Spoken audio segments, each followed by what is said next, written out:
Good afternoon, YouTube. Welcome back to my channel.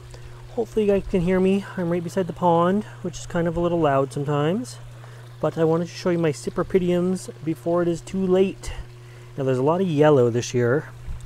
All the yellows came out at once. My Kentucky pinks I'm going to show you first because they're fading fast. I only got 3 blooms this year on them.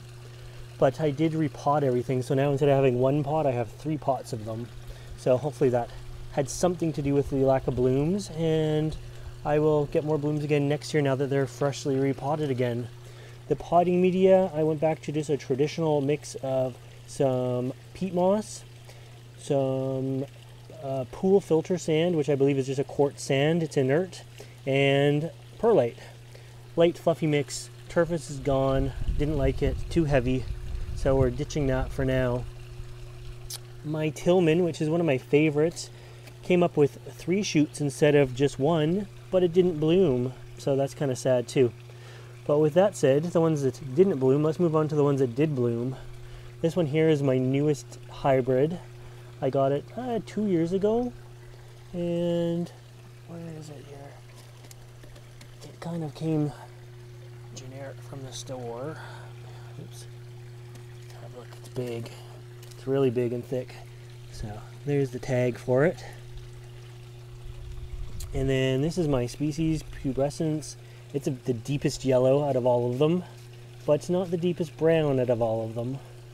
And then this is a hybrid here called Emil. So it's got a nice yellow, definitely the darkest brown out of them all.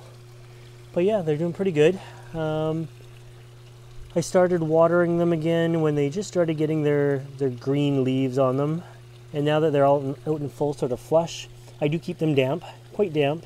There's lots of water going into the trays and stuff like that. I try not to sit the water in the tray for too long, but I don't want them to dry out at this stage. So yeah, I think I have a couple more weeks out of them. They have this little cover over them, this little makeshift thing to keep the rain off. They're against the fence, so they get no direct sun right now.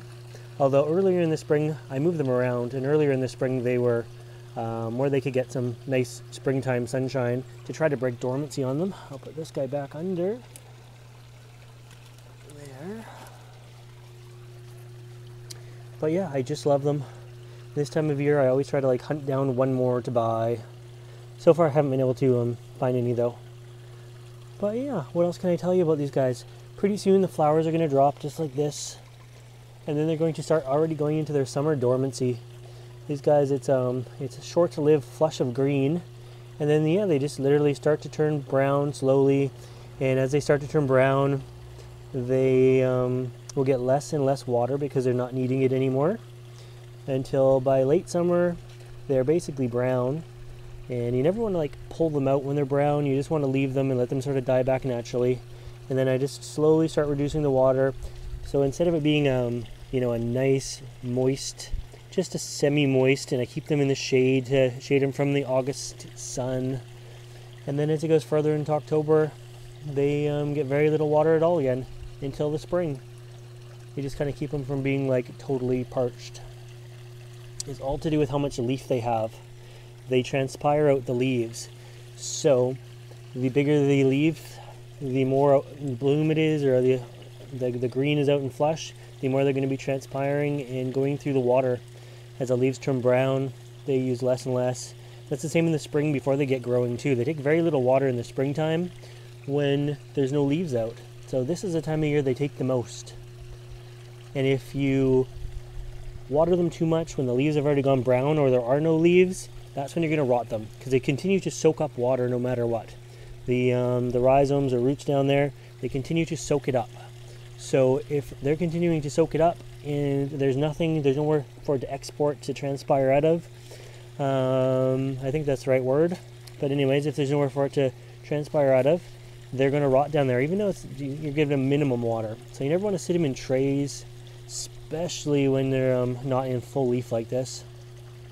But yeah, so I guess it's really just turned into the ways I water Cypidedium orchids, which is different for every season.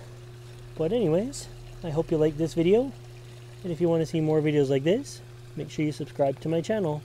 And as always, thanks for watching.